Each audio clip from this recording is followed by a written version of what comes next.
Welcome to the Shit Creek Survivor Show, the show where we openly discuss getting stuck up shit creek without a paddle, celebrate that somehow we got out, and most importantly, share how we got out of our own shit creek. Okay? For those not familiar with the term stuck up shit creek without a paddle, it refers to situations, places, and times that we ended up in places in life that we never thought or believed could possibly happen to us. But they did. But somehow Good way to put we it. got Yep. out. And it's important for us to share how we did that. This is where we share the stories to help each other going through something in this everything is perfect fake social media world where people act like everything is and everything has always been and always will be perfect. Like their childhood plans have gone perfectly true, no bumps in the road. Bullshit. The truth We all have is we're bumps. Yeah. exactly. We've all either been through something, we're either going through something, or we will go through something. Now, it just depends where you land between the three. And the truth is, most of the time, we've got all three, right? We've already been Right. through something, we're going through something right now, and we will go something through something in the future. Okay? Sure. Let's quit BSing around, right? Um, yeah, and we're all going through it. So I'm joined by my friend and former police partner, Dennis Kaufman. Dennis, thank you for being with us. Sure. Sure. Here to help you, Of bro. Here to course. help you. I really appreciate it. And we've got a good message to share not to sound too cheesy, but hope. If you're stuck in something right now, I know it's hard and you feel like you're the only one going through it. I did, and I'm going to share my story with you, the good, the bad, and the ugly. And if it helps someone, that's great. And what we're going to start doing is receiving stories from other individuals and bringing them onto the show. And again, asking them what they went through, what they felt like when they were going through it, how they got out, and what they would recommend to another person if they ever got in that situation. Okay. So Dennis and I work side by side in the same car for a department in St. Louis County.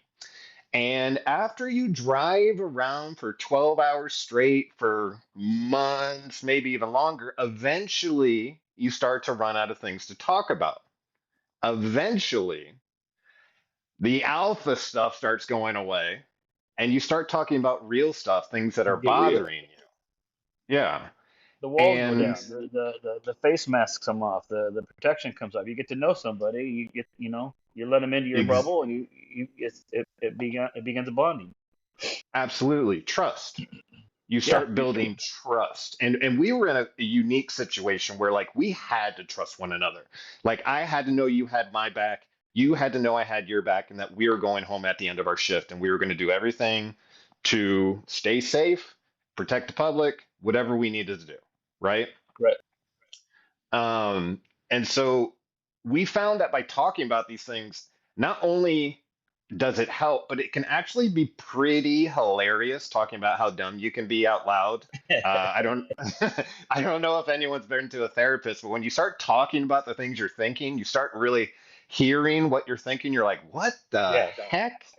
And yeah, and especially in reflection, you're like, ooh, I don't know where I was that day, but I was not in a good place. So yeah, we started talking about these things, and things start to get better, and our trust went up, and all that kind of stuff, and it really, really, really did help, building that trust, and being able to share stories that you may not share with that. I wouldn't share the stories that I share with Kaufman usually with the rest of the department. There's things I discussed with Dennis that I probably didn't discuss with my wife because I needed a third party to talk to, and sucks for Dennis, but he was there, so I Yeah. got to talk to him about stuff, buying new houses and stresses involved with that and crisis in life, whatever it may be, and calls Right. we had been on, whatever And it may calls. Yeah. be. But yeah, Like the after action uh, reviews kind of thing. That's a big exactly, one too. But it's more than that. It was also just being human. Um, absolutely, Nothing was absolutely, off limits. You could talk about anything. I think that's where you yeah, first start getting the concept of something like this show. I think you needed the event to happen to kind of kick you in the butt to get you the rest of the way. But but but we already kind of did this. We kind of already did this on a smaller scale in the car together, where we could just talk about things that were happening in life, Yeah. or on a call that just happened or whatever, and our responses to it, how we felt about it. And because we had broke down the walls already and the barriers already, we were able to bounce things off of each other like you're supposed to be able to, without any of the distractions, without the pride, without 100%. the ego, and all that kind of stuff. So that, hey, that's what we're here to do right now too. So There we hopefully we help go. somebody. Yeah. So What do you basically, have for us today, big man? yeah, so episode one, I'm gonna dump my story all over you. Okay, so I am going to be sharing my story of getting shot in the face, my struggles with PTSD following that, becoming a full-blown alcoholic, gaining 80 pounds in 12 months, being in a 5-week coma on life support, and having a near-death experience all in 1 year. How about that? Yeah, Oh, I thought you were gonna. that's a mouthful. That is that all you got? That's it? That's all I got for this one. That's all I got for this one. But obviously, Okay. we'll be following up in Small the order, next episode. small steps, right? Small order, small order. So I'm going to do my best to kind of explain to you kind of my story and how I ended up in a situation that I never thought I would end up in, and how I became hopeless in a period of my life very quickly.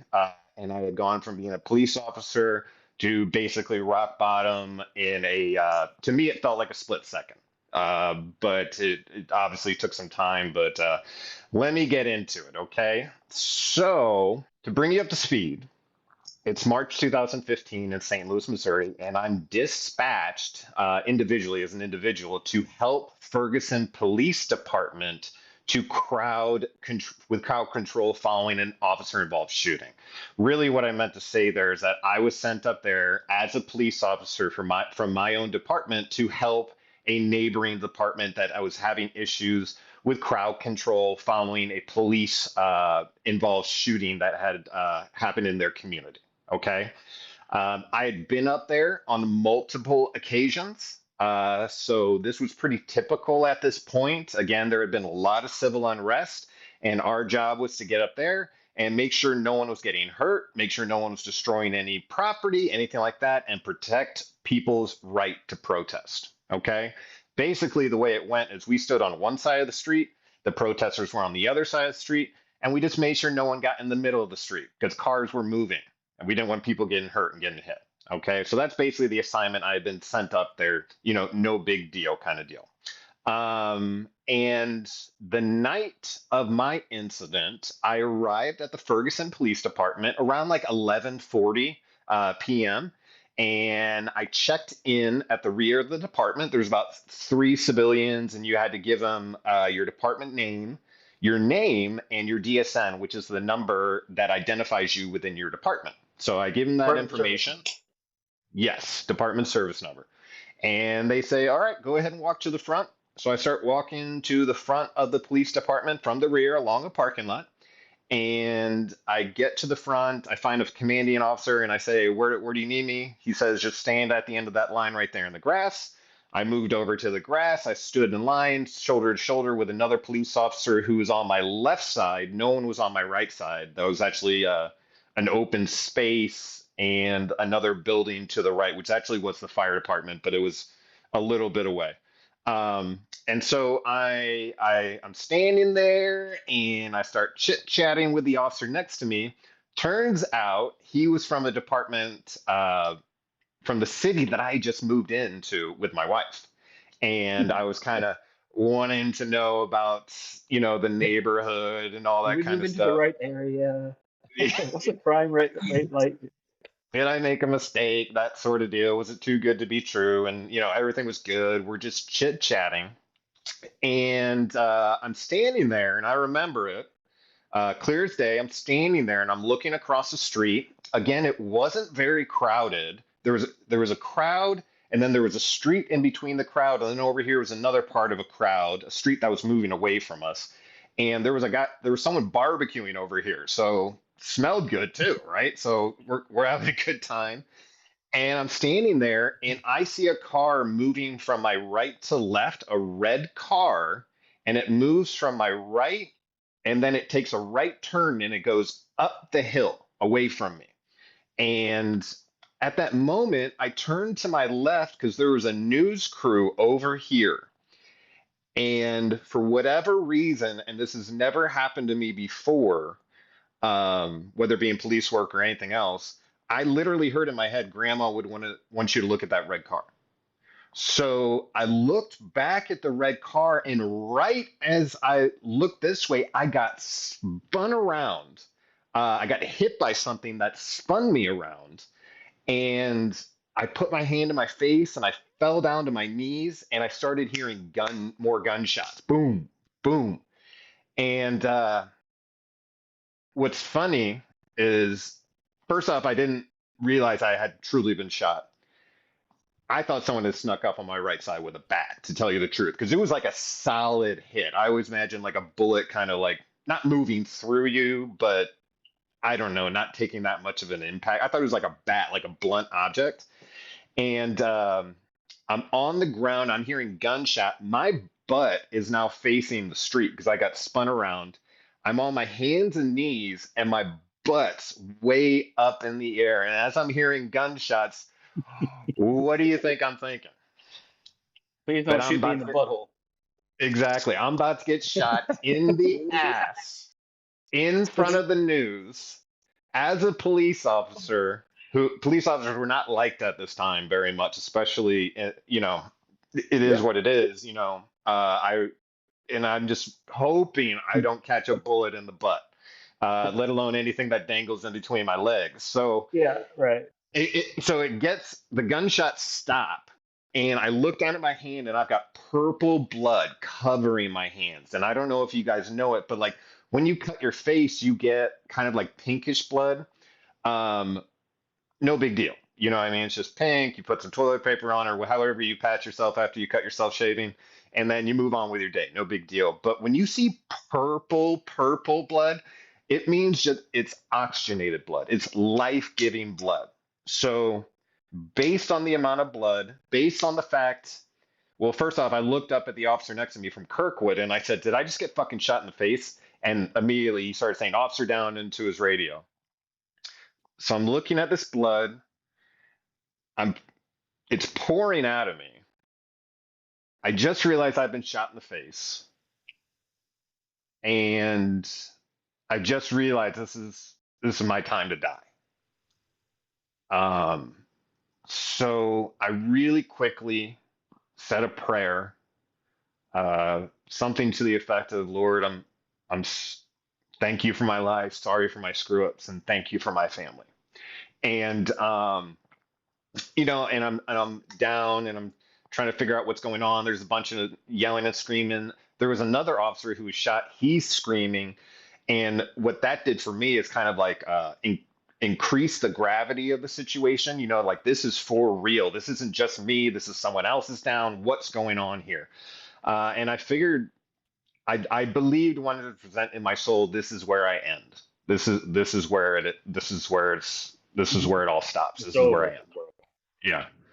And the one thing that I do remember thinking as all that was happening was, I should have loved more people.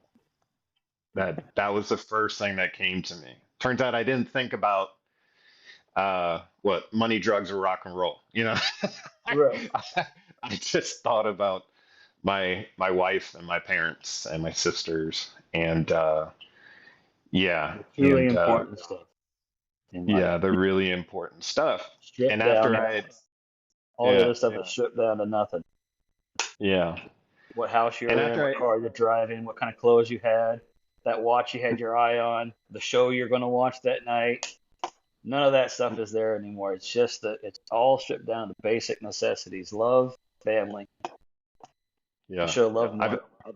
I've since heard, you never see a U-Haul behind a hearse, and I think that's a great saying, Yeah. because it's really funny. If you look hard enough online, you will find a U-Haul behind a hearse, or yeah, or some Well, I'm some sure sort of somebody thing made where, it as a meme now. Why not? yeah, I think I posted it one time, but it's really like, it's so true. You don't take it when you go, and I didn't, and it doesn't matter at the end of the day. And it doesn't matter. Just in that moment of just pure clarity, like, I should have loved more people, that sort of thing. And it was a moment.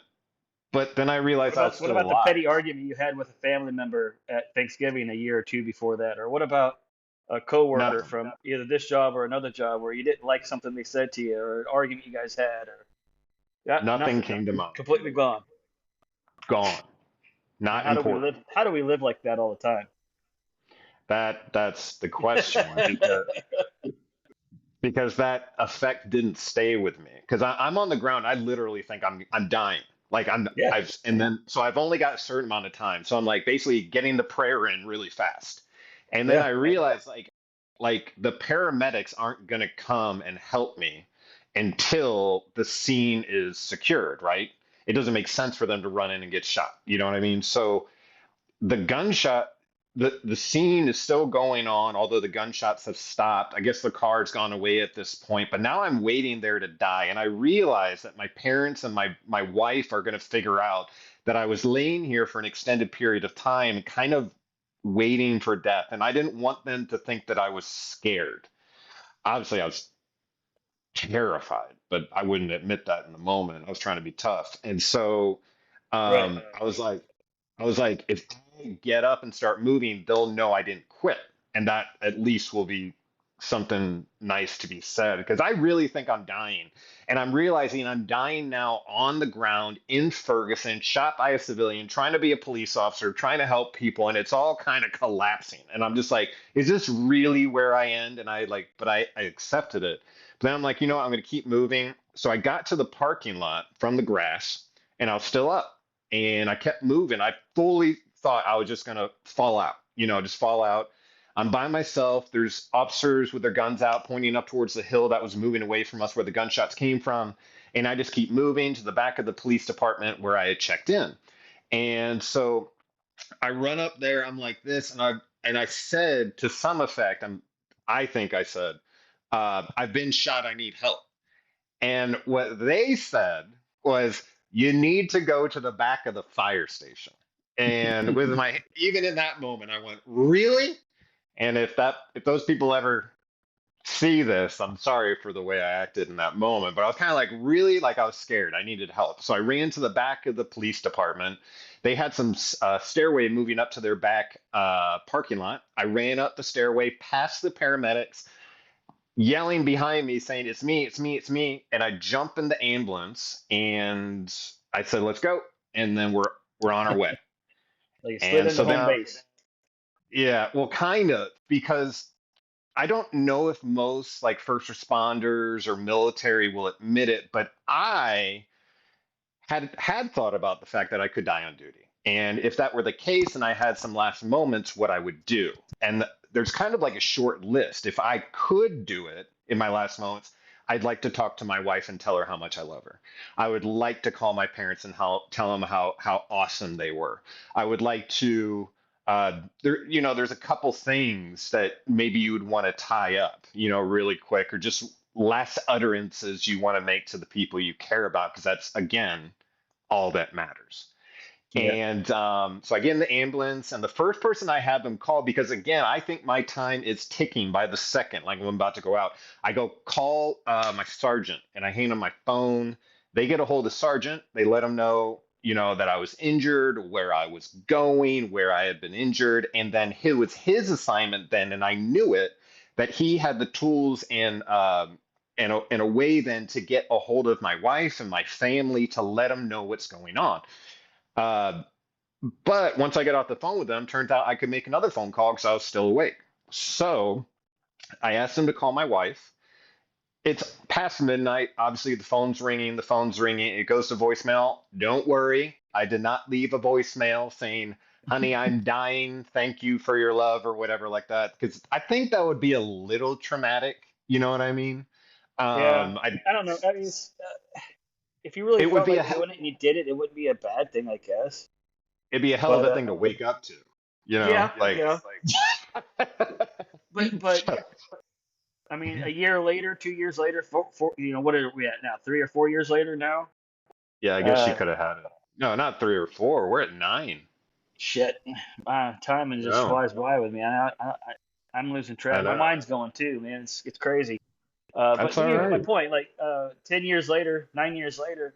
you survived. Having it would be kind of cool. Yeah. 9 years later, you don't have it, you don't survive, and she does have it. It's still kind of cool. Like she can still hear your voice. Well, the I problem don't is know. me with me is I probably would have like told a joke or something like that, and then so that may not have gone over well. So Hey, honey, guess why that I'm didn't crossing the road? that didn't Because happen. I can only do it Okay. once. That didn't happen.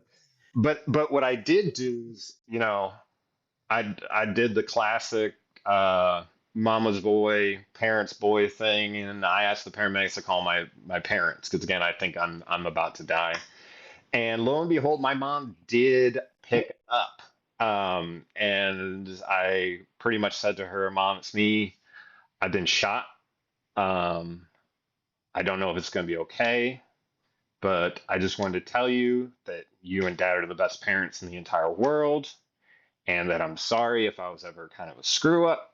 And my mom, who's born and raised in London, England, in true British fashion, said, "Love, you're going to be okay."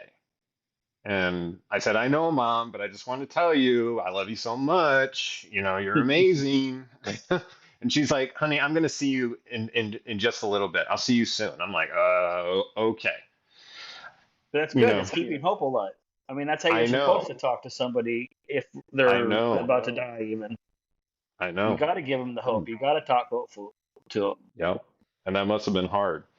Um, so now I'm in the ambulance and I have run through my short list that I'm talking about. I have no one else to call, no confessions to make, nothing like that. Thank God. And so, and so I start talking to the paramedics. I'm like, "Where is it?" And they're like, "We think we found it in your neck." I'm like, "In my neck?" And they're like, "Yeah." I'm like, "Am I going to die?" And they're like, "No, you're not going to die." And then I was like, "No. Am I going to die? You have to tell me right now, you know?" You have to And tell yes, I will, I mean, I'm basically like threatening them to me. tell me that I'm going to die or else I'm going to hurt them or, whatever. And so like, and obviously that would never have happened, but it's, No, it's just the I'm Karen moment of take me to your let me talk to your manager if you're not going to tell me if I'm yes, dying or not. yes, It's just that tell me, you tell talk you to have to me. tell me. You have to. Sorry to all the I Karens almost, out there. it was like a Karen. It was Nothing like a personal. Karen. Oh no. What does that make me? What is a Karen and a Kevin or a Karen and an Alan? Anyways, Yeah. that's funny stuff. But so I'm asking them to tell me what's going on, and Do the they? most they can tell me, no, not really. They're just like, they're I'm looking not really at one supposed to another either. with, yeah, they're looking at one another with really big eyes, and I'm Uh, just like, this isn't that's not a good. good sign. No. And then they're like, "All right, let's get all these clothes off." So they cut all my clothes off. I'm naked. It's March, just freezing cold. They put some sort of sheet over me. We arrive at the hospital, and and what was weird about that is because I've got like my duty weapon on me. I've got my backup on my ankle. I've got uh, department issued like Yep. taser, and Taser, yeah, baton, I've got my whole handcuffs, belt on me, which I'm responsible for, and now I've got people taking it, which kind of gave me a radio. bit of a yeah, exactly. So I was like, I was looking at the paramedics like, you have to make sure that they get this, and everything worked out, and they did, and Tur- really tur- quick, Turns out they're kind of I professional at their job. they're kind of yeah, they were truly professionals, and I really, really, really appreciate Mm. what they did. I sure hope that one day they can hear this and understand that like in that moment they provided what I needed, and that was that like Yeah. hope. And they helped me go through the list, and they didn't like overpower me. They worked with me and like all that kind of stuff. So truly, guys, like amazing, and that's one of the reasons like I'm here, um, and trying so hard because I know that there was people along the way who really kind of gave it their all, uh, as much as they could in the part that they played along the story. So again, guys, I Yeah. really, really appreciate it. I even had him chanting, "You're not gonna die." Like that's how much they worked with me, right? So we get into the We're hospital. gonna have to go back to that. You know that, right? Well, I'm I got to like hear more going. about this chant. Well, I'm like, guys, you got to give me something. I'm like, let just say it. You're not gonna die. You're not gonna die. And then by the end of it, I've got them chanting, "You're not gonna die." So now we're going into the ambulance, or I mean, sorry, we're going into the emergency room, and I'm like, okay, whatever. I'm freezing cold, and we come around a corner, and there's like 18 doctors standing there ready to go work on me. Right? It's pretty easy. It hit me in the head, so I imagine that's where they're going to be checking me out. Not so much. They had to do their job and their due diligence, but little did I know that meant like sticking a finger in my butt to make sure I hadn't been shot there. Thank goodness I hadn't. Checking every single groove and cranny and touch this. Can you feel this? Can you do that? Blah blah blah. Yeah, I got shot in the head. I can feel my toe, but like it speaks to them really working as professionals and going to work and basically going down the list. We got to clear this Have your whole checklist to list. go through. Yeah, we got to clear this whole list as fast as we can, the best we can, so we know what to do. If this is time sensitive, this Yeah. has to happen. So it did happen. They did a scan on me, and they saw that the bullet had gone, well, it went through my right cheek, and it really hit me where all this muscle is and where your cheekbone groove is. Yeah. It hit me right there. It did not enter my mouth, which is weird.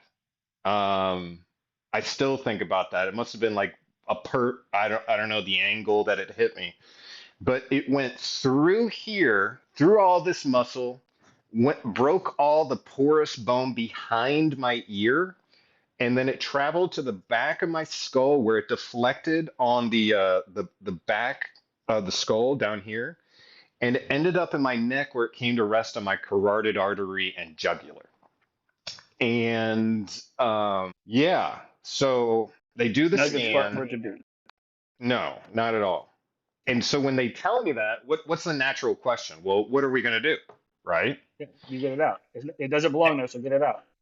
Exactly. And they proceed to tell me that they are not going to take it out, that they are going to just leave it in because it's in an area that they don't want to access and they feel taking that risk isn't worth it. And I In this said, so, emergency situation. right. And I'm like, Let's get a sir, specialized person to come in tomorrow or the next day in a couple of weeks, whatever it takes for the inflammation to go down. It turns out these doctors know what they're doing too. But I get yeah, you. I mean, at the time, you're like, no, it doesn't belong here. You're going to send me home with a bullet in my neck? I bet. I yeah. bet that was crazy. I bet that was frustrating. But they said they weren't going to take it out. And Right. like there wasn't even a plan. It wasn't even like a concept. Oh, And really? so I looked at yeah, and so I looked at the doctor and I go, "What do you mean? What's going to happen to the bullet?" And this gentleman looked back at me and said, "The human body tends to reject foreign objects." And I was like, "What?" So you're telling me one day I'm going to be itching my neck and I'm going to feel a little something and pull around out of my neck. And he's like, with a straight, mm-hmm. And I go, as cool as that sounds, that doesn't sound right. Um, he's like, It's a well, big it is what pimple. it is. You pop Yeah. it like a pimple and the round falls out.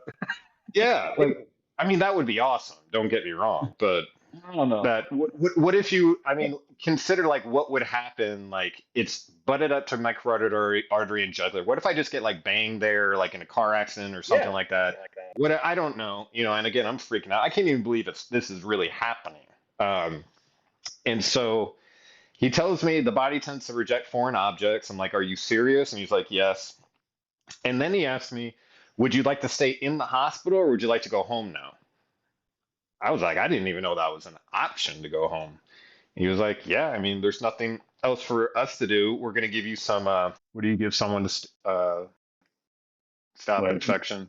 Antibiotics. We're going to give you some antibiotics and we're going to give you some Tylenol Ibuprofen. codeine.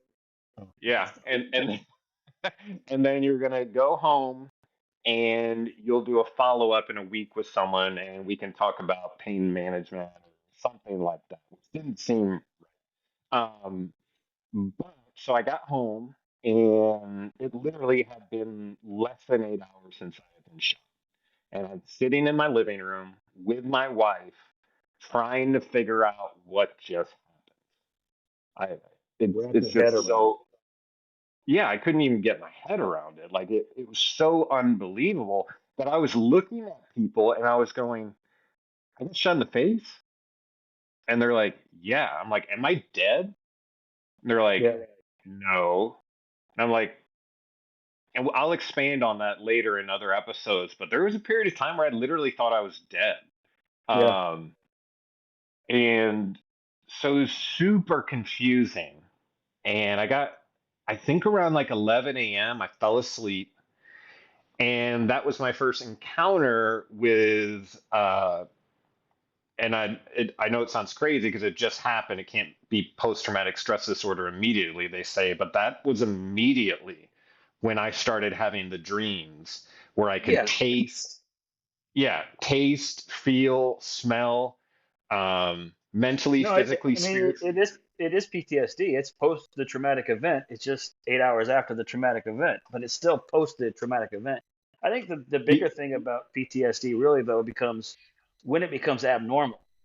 Right after the event, it's probably still normal to go over the events in your mind and to think about things and to try to figure out what went wrong or what went right and all that kind of stuff. That's what you've been trained to do all your life with everything when it Right. comes to, especially the police department. Yeah. But it's when it's 6 months later, a year later, and it's still just like it happened the day before, and you're not getting any better. That's when it starts to become more of a concern. Right. Whatever that time frame, and there's no exact time frame. It can be 2 months, it can be 2 years. It's just at some point in time, it's too long, and something needs to be done about it. It's no longer normal to still live your life in the fear that you have, like this could happen again in any moment. Right. Yeah, for sure.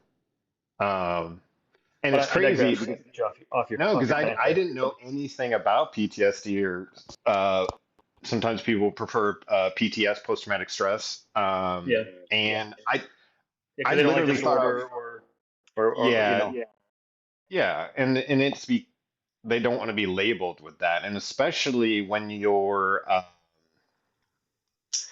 in a position of authority or a first responder, military, whatever it is, you can, if someone were to find out that you were struggling with PTSD, they would basically separate you from the group, make sure that you're okay and ready to work, and then reintroduce you back into the group. That's kind of like the way it works. I know that's a very basic way of putting it, but that's the way it happens. And it's at the end of the day, if you say something that portrays you as not being fully capable of doing your job, you're going to lose it. yeah. Well, Simple as you're that. putting doubt in somebody's mind, and truth be Right. told, you can understand that. Yeah. You're talking about the Yeah. trust issue of having somebody's back. If bullets start flying again, are you going to be able to react? But it Yeah. could be even more than bullets start flying. I mean, it could be somebody about to fist fight somebody, and you're going to be. Are you going to be able to step up and block the punch, or are you It going could to be just curl up in a ball going and to a not do anything? call. Yeah. Yeah, Showing up at work, going to a call. You know what I mean? Like it all. avoiding going to a call, Ex- driving the other oh, direction. that would be awful. I've never Yeah. been guilty of that one. I didn't. That. Yeah. Anyways. So back into it. I'm home. Um, my wife, my angel, you'll notice this trend throughout the story. She actually found a plastic surgeon who was willing to do the surgery. When I met with him prior to the surgery and said, "What's going to happen if you cut one of those arteries?" He said, "I'm going to put it back together." And I go, "Okay, good enough." So Nice a, confidence. a week later, they took it out. I didn't get to see it, but they turned me, they took it out this way, and then dropped it into evidence right then and there. The bullet was later analyzed. It matched the rifling from a gun that was recovered at the suspect's residence. And later we were able to find that person and get a conviction later on down the road for the shooting. So that was good, right? But a lot had happened in that short period of time. And it Did did you use help your knowing handcuffs to arrest him? they were not my handcuffs, but I have the handcuffs that were given to Okay. me by the officer who made the handcuff or who Who made made the the arrest? arrest. Yes. I Uh, remember hearing about. I remember hearing that at some point in time. So that's a cool thing to interject in there. yeah, and he was from our department, so it was really cool that he was able to track this individual down, and you know, it just felt cool that he was there. It kind of made me feel more present in that situation. But Some closure. Yeah, so in a week span, I did get shot. The bullet's now out. I believe they had him in custody within a week, which was helpful because I believe that he was going to come back, or the suspect was going to come back and finish the job. I also believe that possibly other individuals, whether they're related to this person, friends of this person, or even outside people, it was a time and place where police officers, that we were kind of a target. And so I didn't get a lot of sympathy. There were actually, a lot of cheers when people saw officers going down. And that's Hmm. tough too, but knowing that, after a week, knowing that he had been taken into custody, that was fine. I still felt like they might still come try to finish the job, whatever it may be. I know that's just where my head was. And I spent basically every day staring out the window. My neighborhood was a one way in, one way out, and I could had eyes on the entrance and exit. And I would look out the window all day.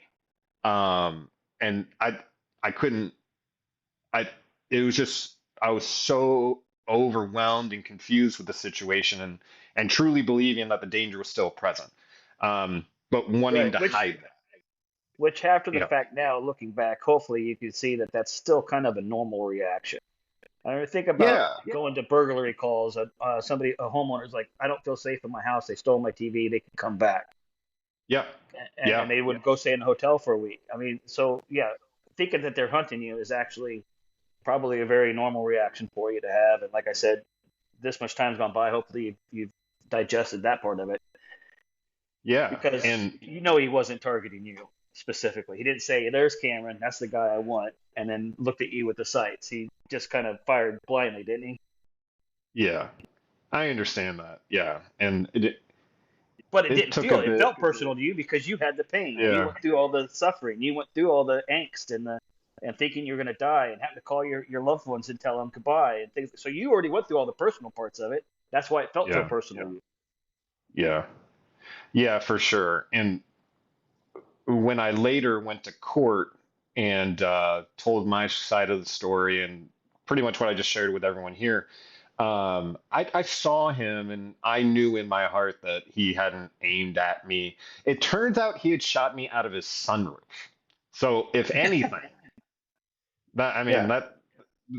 that's crazy that he Should have stood played up the in the lottery. driver's seat, turned around, and yeah, and he had distance on us. He wasn't face to face with us or anything like that. That distance probably saved my life in a lot of Yeah. respects.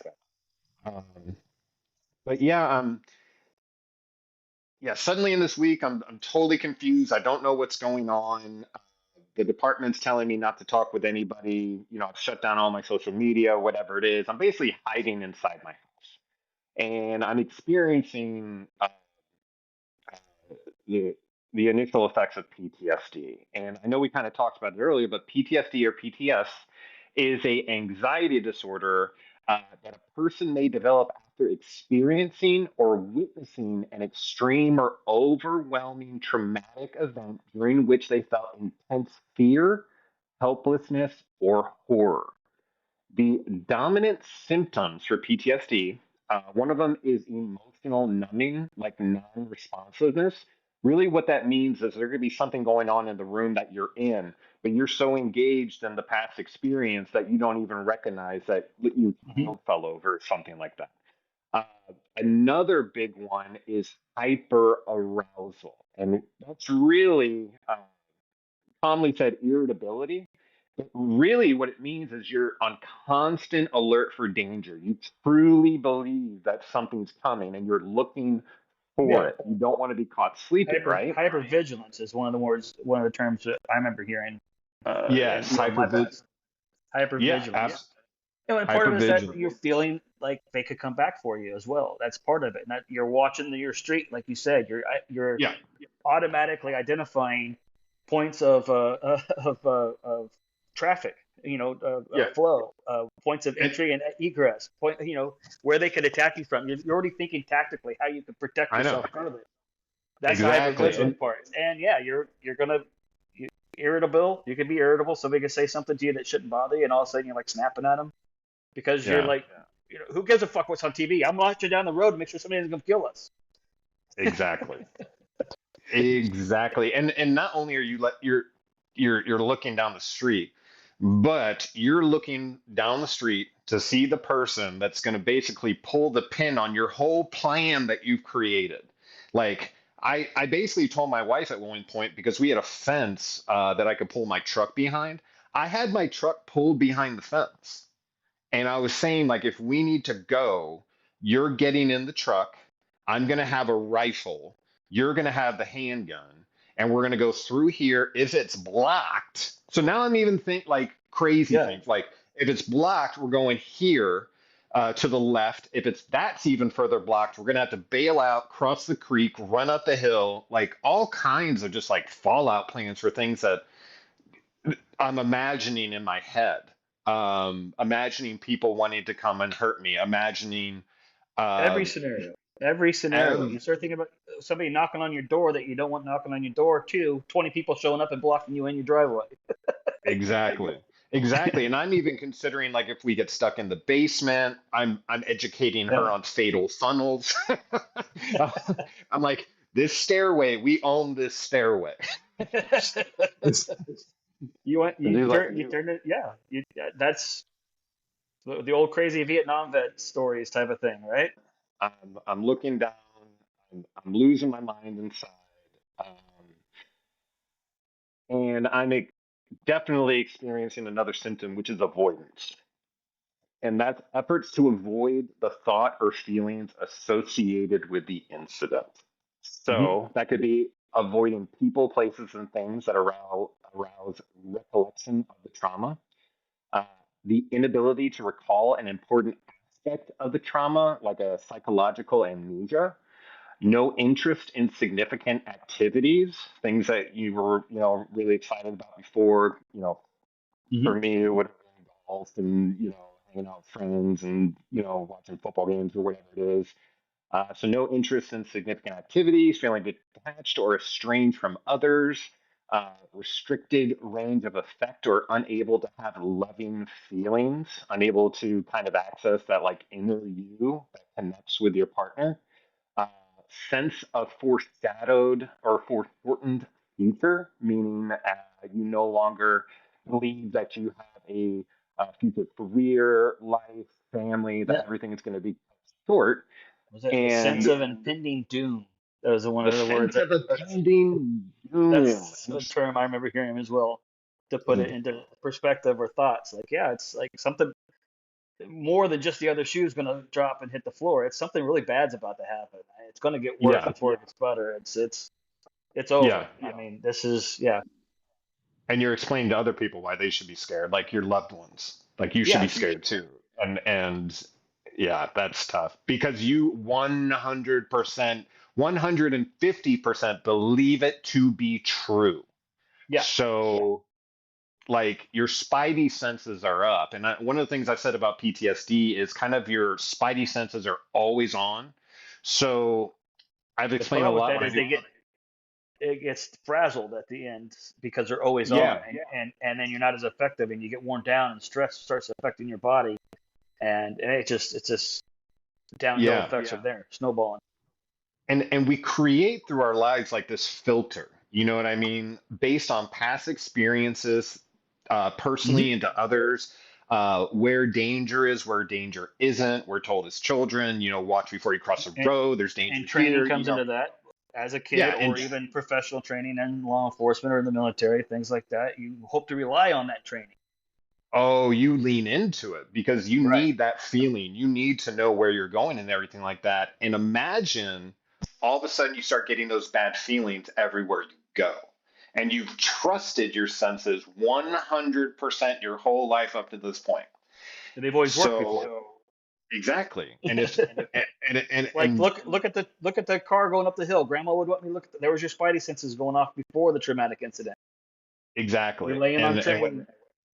Yeah. And it just felt like after that, I was like, my alarms were going off on things they shouldn't have been going off, but I couldn't help myself but respond because when you're responding to true feelings, not a hunch, like, is this weird? It's like, this is happening, like, like Yeah. jumping all over it. But so I definitely leaned into the Dirty Harry John Wayne way of handling it, and those ways are starting to go away, and I'm super excited about that. But really, what I tried to do is be quiet about what was going on. Uh, Drinking definitely helped. It was basically like my Self-medicating. pause button. Yeah, self-medicating. Um, because I didn't even know if I was alive at some points, right? And right away, That's an I do go important to thing too. I'm glad you're going to get back to it. So don't forget it because yeah, it can't be yeah, stressed enough. Like you really feel like you could be dead and this is purgatory and this is just how it goes, or this is the beginning yeah. of hell. This is just how it goes, and That's your it. mind just really doesn't know any different, and it can't really differentiate between those realities in some levels, Absolutely. and it's kind of scary. It's super scary. And I know it was scary for my wife now that I'm talking about it because it's taken a Oh yeah, long time to get this healthy. But for me to be looking at her and saying, like, am I dead? yeah. And then her saying, no, Cameron, you're not dead. And I go, that's exactly what you would say if I was dead, And I've been drinking. So, so that must have been kind of a stressful time, I'm sure, for her. But I truly believed it to the point at my worst within that first year period. There were times where I did hold a gun to my face. It turns out the bullet that hit me was a 40 caliber full metal jacket. So I got myself a new round and I loaded it up. And I thought to myself, if I shoot through, it'll prove that I'm alive. Uh, What? How does that even make sense? So I'm losing my mind, right? yeah. And at the same time, the department is checking on me. It's been a couple months now. I'm struggling. I'm on medication. I'm on antipsychotics. I'm drinking. I'm going to therapy twice a week. Uh, uh, like mental therapy, talking with a therapist. I'm also going to physical therapy because my jaw got all screwed up. Right after I got shot, my face was like swollen out to here, so I had to kind of like and get all this muscle back to where it needed to be, and like range of motion was a big thing. Um, On the and so yeah, on the psychologist, the talking to the psychologist at the very beginning of the first of all this, especially when you're still hyper vigilant and yeah, you're really struggling with the thoughts of maybe even actually being dead already. yeah, How receptive were you to actually talking to that person? not at all. I bet Um, I bet you were like, I'm good. I'm it, ready. I'm good. I don't need you. I can do this on my own.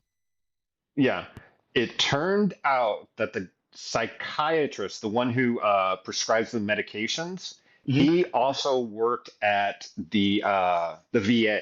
Actually, he ended Okay. up leaving his practice to go start with the VA, but he had worked with a lot of veterans and officers, and he looked at me the first day. He goes, "All right, I know this is tough right now. I can do one of two things. I can numb you out using a certain medication, or I can stabilize you and get you to the point where you can start processing what has happened to get you back to good." And I chose stabilize me. Sometimes I'm surprised because drugs would have been The numbing a, sounded more appealing, probably in some regards. right. But That's why what had you're drinking. happened, That's why you're self-medicating with drinking was to numb yourself. right? And what had happened is through law enforcement, like I had seen the effects of opiates on people, and like Okay. I had seen people taking uh, what's the go-to for a lot of people, but for The some heroin, people, fentanyl. no. The actual prescribed one, Oh, like Adderall Ambien. or something. Yeah, Ambien. Ambien. Yeah, so like he would have either given me that or he gave me something to kind of stabilize. I chose to stabilize, and that kind of started me down a road.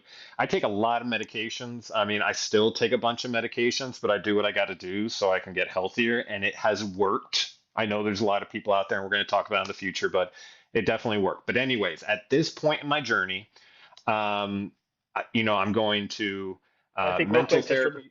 the personal part to Yeah, put on that is it worked for you, but you were also ready for it to work for you. yeah, So it can work for other people, or it may not work for other people. I mean, those are all yeah. possibilities. Like you said, we can talk about later.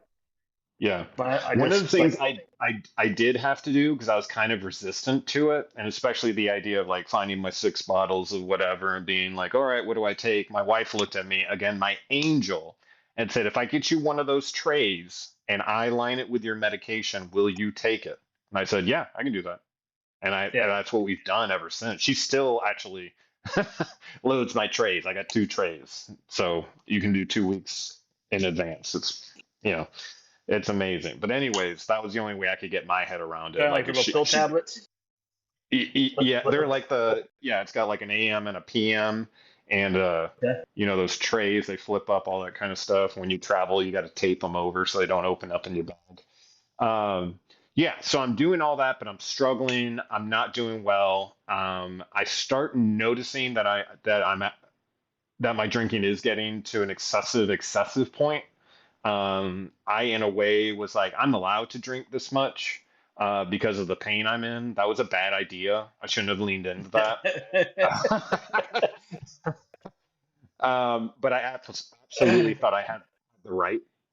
I also didn't know if I was alive or dead. Um, I was super depressed. I'm telling my department that I'm okay. And then 10 months after I was shot, I was called by the department chief and patrol captain to meet him at a restaurant. Met him at the restaurant, and they let me know that if I wasn't cleared in the next 30 days, 100%, that I would be relieved of duty. And so I thought for a second, we hadn't even ordered food.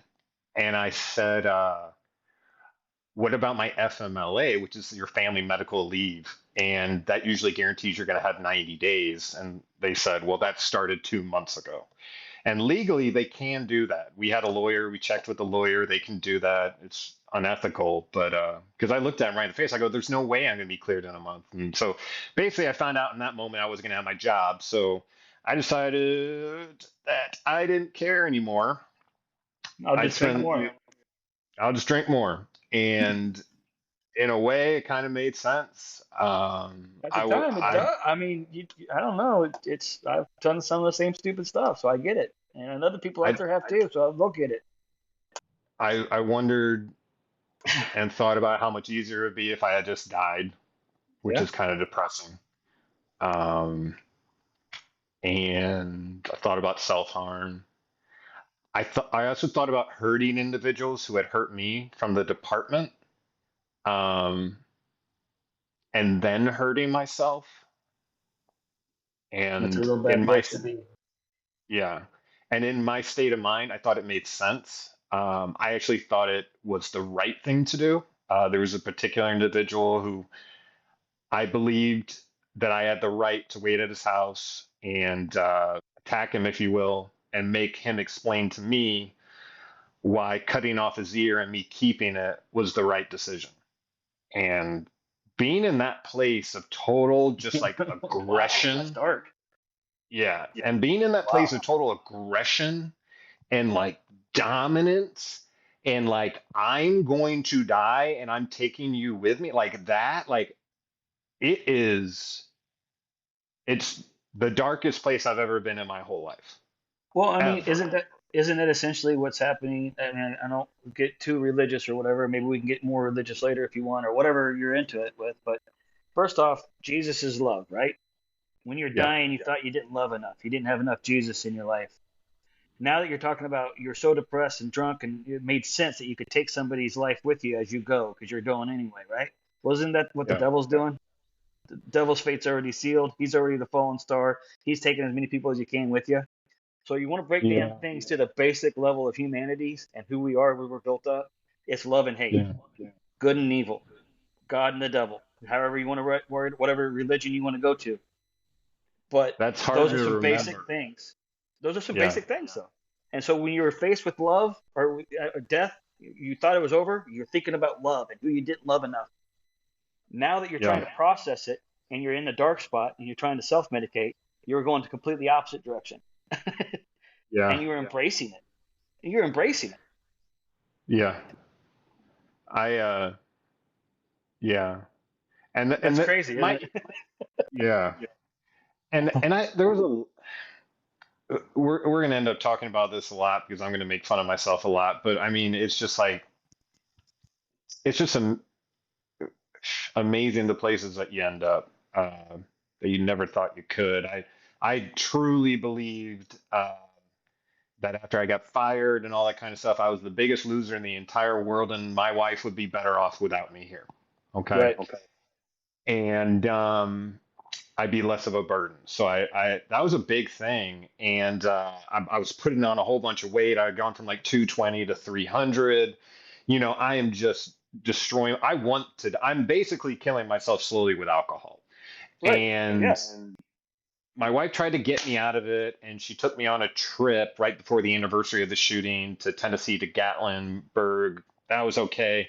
We had just gotten back the day before, and then it was the anniversary. And the whole day I spent pacing my house, just pacing, not drinking heavily, actually, just kind of like, doing a little bit here and there. And then I went to bed. And it wasn't late. It was like maybe 9 o'clock. And Kate, my wife, went into the bathroom to get ready for bedtime. And she came out, and I was having a seizure in bed. I had never had a seizure in bed, but I came out of it. I had never had a seizure at all. But I came out of it, and she looked at me and she goes, "You just had a seizure." I go, "No, I didn't." And then I had another seizure. And she goes, "You just had two seizures. I need to call EMS." You better not call EMS. And I had another seizure. And Yeah. then, and I don't remember all this. Is kind of like You think pieced this is from together. the But drinking, the stress, combination, the something else? combination of everything. When I got to the hospital, they did kind of shine a little light on what was going on physically. But for me, I'm ready to die. I'm having seizures. EMS shows up. I'm refusing care. Police show up. I'm having another seizure. Where now the police are going around the house and they're like, "Are there guns in the house? Has he hurt you?" All this kind of stuff. So I'm about to like lose it. And a smart police officer looked at me and he goes, "Does your wife deserve to be this scared?" And I said, "No." And he goes, "Well, then will you please get in the back of the ambulance and just figure out what's going on with you?" And I said, "Fine." I had a seizure out to the ambulance. They took my blood pressure. It was like 220 over like 120. So they think I'm about to have a stroke. I keep having seizures. They get me to the hospital.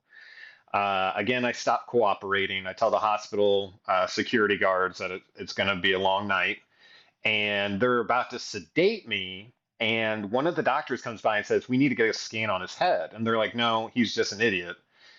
And the doctor said, "No, we need to get a scan on his head." And they scanned my head, and they found out that I actually had press syndrome in that moment, which is the pressure within your cranium is so high that it actually squeezes your brain and you have a seizure. Oh wow.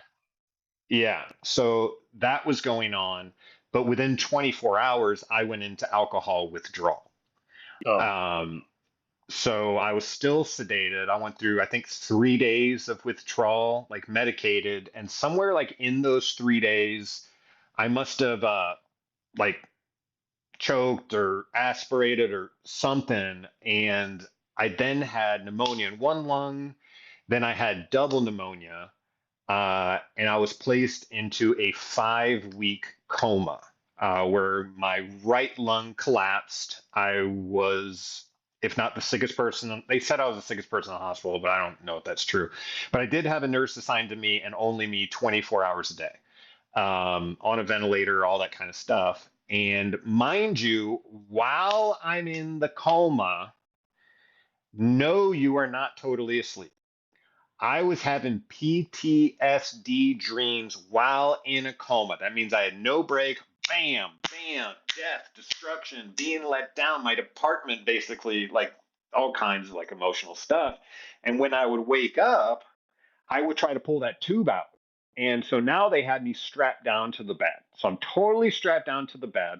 I'm fully incubated. My shoulders like separated, but I can't tell them. My pelvis is in the wrong place, but I can't tell them. So I'm in a tremendous amount of pain. Yes, they're doing turn teams, but whatever.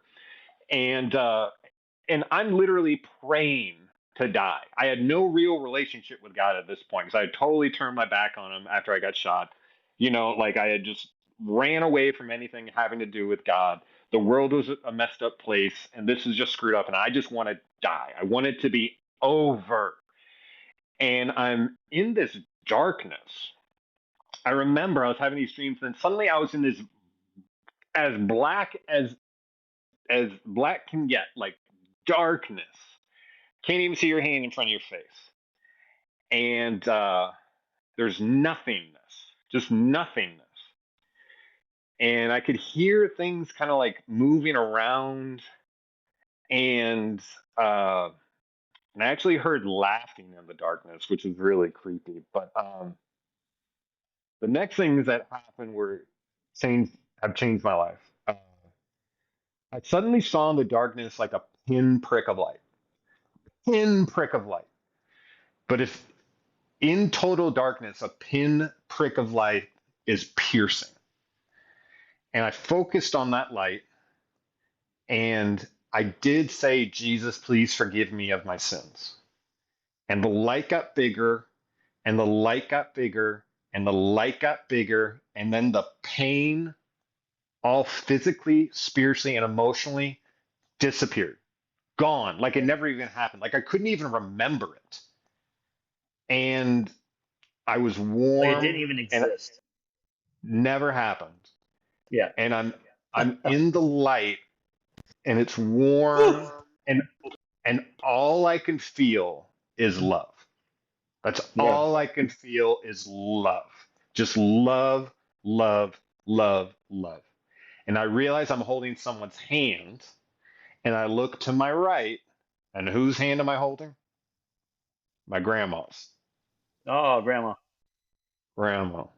So I'm holding grandma's hands, and there's a golden road in front of us, bricks, and I look in front of us, and there's couples of people walking. There's an adult holding a child's hand, and in the scenario with me and my grandma, I was the child, she was the adult, and I looked to my left from the brightness, and I saw gray.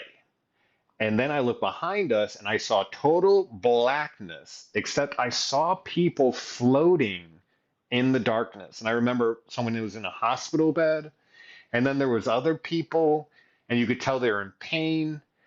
And I turned back to my grandma and I said, "How is it they're so close and they don't know that we're right here? Like free from pain is right here.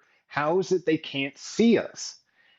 And that's right when I woke up to my angel wife slapping me in the face, who had gone against the majority of people's wishes and had pulled the tube, uh, even though I could have died.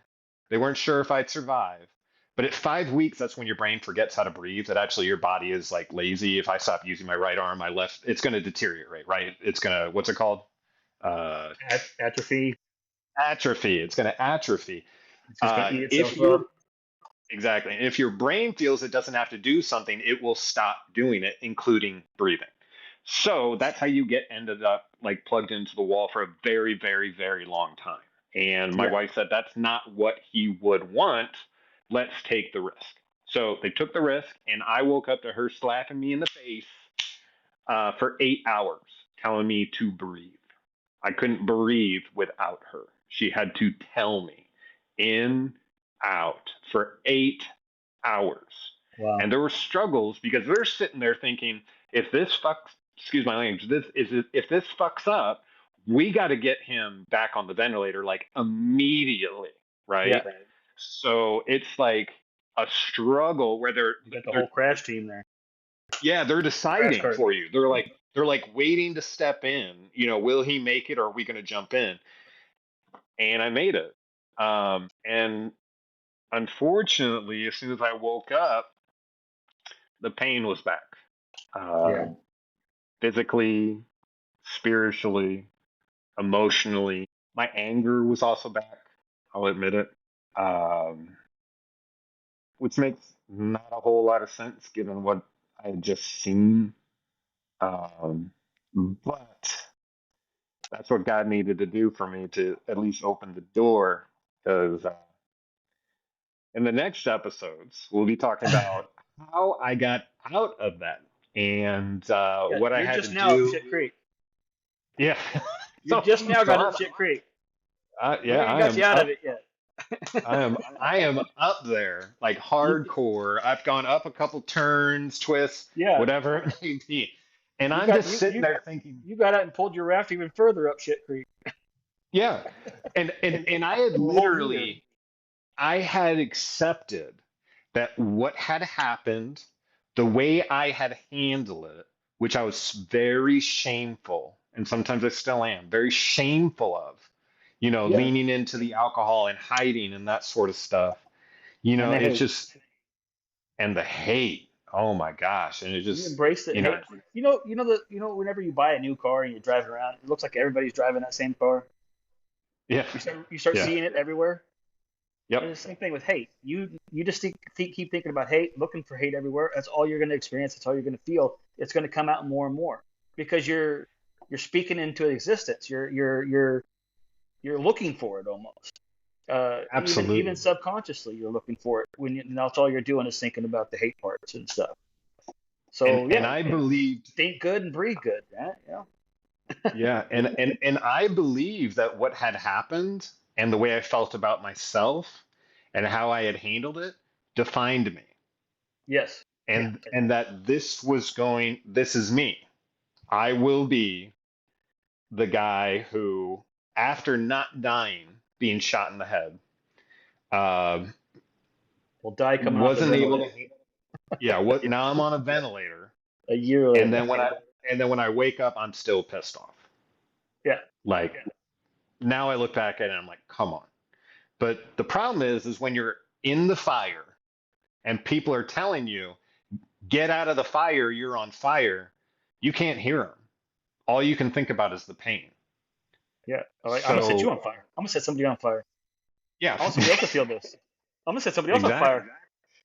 That's a huge thing. That's a huge thing. Like you get to the point where, guys that you had shared drinks with and been like, I'll take a bullet for you, you take a bullet for me, that sort of thing. And you feel like, in my scenario, I was like, I thought I did the ultimate thing here, and now they don't want me. So I was just super depressed and Yeah. No, it's just the very, logistics. I mean, at the end of the day, yeah, they can't keep you on the books after so long. But I know. whether they did it the right way or the wrong way or whatever is another debate too. But you have to be forgiving and moving forward, right? That's the big key of the message. You can't It's just take not it. the people that was most upsetting now that I've had a lot of time to process it. It's seeing your career, the one that you wanted, go away. And out of your control. And you're just like, come on. You know what I mean? Yeah, like you have no control over it. Like it's like right there, you can't stop. But anyways, so we had a couple laps. We had a couple laughs along the way today, which is exactly why we do this shit. All right. Yeah, I heard Jelly Roll talking about an AA meeting that he attended recently, and there was a person who raised their hand for the first time saying, I need help, which is basically when you ask for the white tip. The white tip represents that you have a burning desire to get sober. And someone did that. They said, I had a drink this morning, but I do have a burning desire to quit. And this old like guy at this walked concert. behind. No, no, no, no. It was at an AA meeting that Oh, he at was an actual AA meeting. attending. Okay. Yeah, before an event. I think I heard he goes to them sometimes to kind of just, ground himself and touch base and like all that kind of stuff. I'm not sure where he's at in his like sobriety journey or anything like that, but he did say, and I have seen this going to AA meetings now, is he said an old guy walked behind that individual who was basically raising his hand in a cry for help, saying, I have a burning desire to quit. He said to that individual, it's all right, baby. None of us came in here on a winning streak. I like that. And and just by saying that, not only did those words help that individual, but his presence, the ministry of presence, lifted that person's spirit and let him know that he's not alone. That's why we're here. We're going to create a community of support. Yeah. You can check us out on www.shitcreeksurvivors.com. I'll have the episodes on there. And you can also reach out to us with your own stories of Yeah. overcoming obstacles and getting out of your own shit creek. You can reach out to us at shitcreekpodcast@gmail.com. And we're so excited to hear about people getting stuck, admitting they didn't have all the answers, and getting themselves out of it. The next episode, Yeah. I'll be talking about how I bounced back that following year and what it took, the things I didn't want to do, but now looking back at it, I know I wouldn't be here without doing them. Kaufman, you got anything special to send these folks off with after this first episode? Hey, go with peace, go with love in your hearts. Help anybody you can help out if you can help out somebody. And if you need help, don't be afraid to ask for it. I love it. Well said. Love you, brother. Love you too, man. Have a good day. All right. See you You next too. one. Bye.